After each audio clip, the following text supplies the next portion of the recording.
Hi friends, welcome back to our channel GYC global stories. నా ఛానల్ని కానీ మీరు ఫస్ట్ టైం చూస్తున్నట్లయితే లైక్ చేసి, షేర్ చేసి, సబ్స్క్రైబ్ చేసుకోండి. అలాగే పక్కనే ఉన్న బెల్ ఐకాన్ని ఆన్లో పెట్టుకోండి. నేను పెట్టే వీడియోస్ మీకు నోటిఫికేషన్ రూపంలో అయితే వస్తుంది. ఇక లేట్ చేయకుండా మన వీడియోలోకి అయితే వెళ్ళిపోదాం.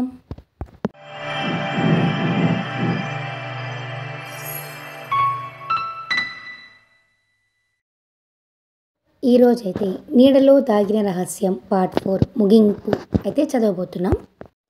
తుపాకీ మాధవి పైకి తిరిగిన క్షణం రాము గుండెల్లో ఒక్కసారిగా ధైర్యం వచ్చేసింది.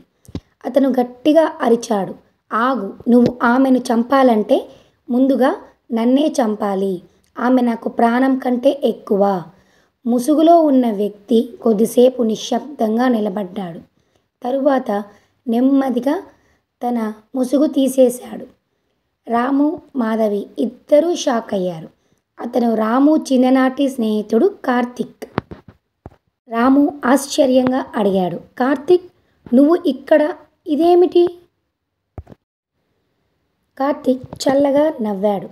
అవును రాము, నువ్వు నన్ను స్నేహితుడని అనుకున్నావు, కానీ నాకు కావాల్సింది శక్తి, డబ్బు. ఈ సొసైటీ ద్వారా నాకు అది దొరుకుతుంది.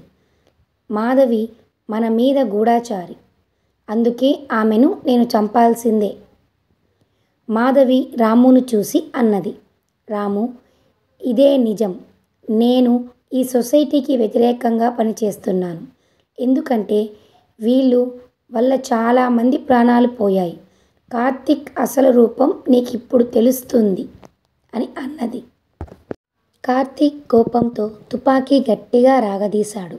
అయితే ఆ క్షణంలోనే మాధవి తన వద్ద ఉన్న చిన్న పిస్టోల్ తీసి కాల్చింది. కార్తిక్ నేలకూలిపోయాడు.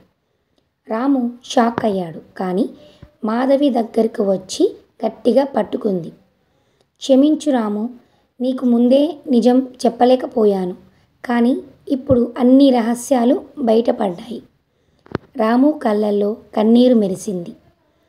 నువ్వు నన్ను మోసం చేయలేదని తెలుసుకోవడం నాకు చాలిపోయింది మాధవి.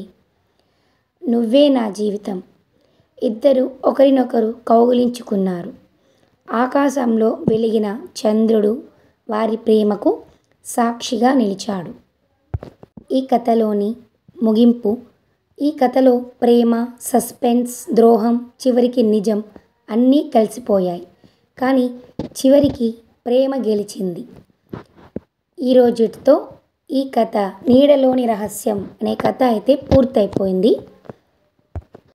ఇలాంటి మరిన్ని స్టోరీస్ కోసం నా ఛానల్ని సబ్స్క్రైబ్ చేసి, లైక్ చేసి, షేర్ చేయండి. Thanks for watching friends.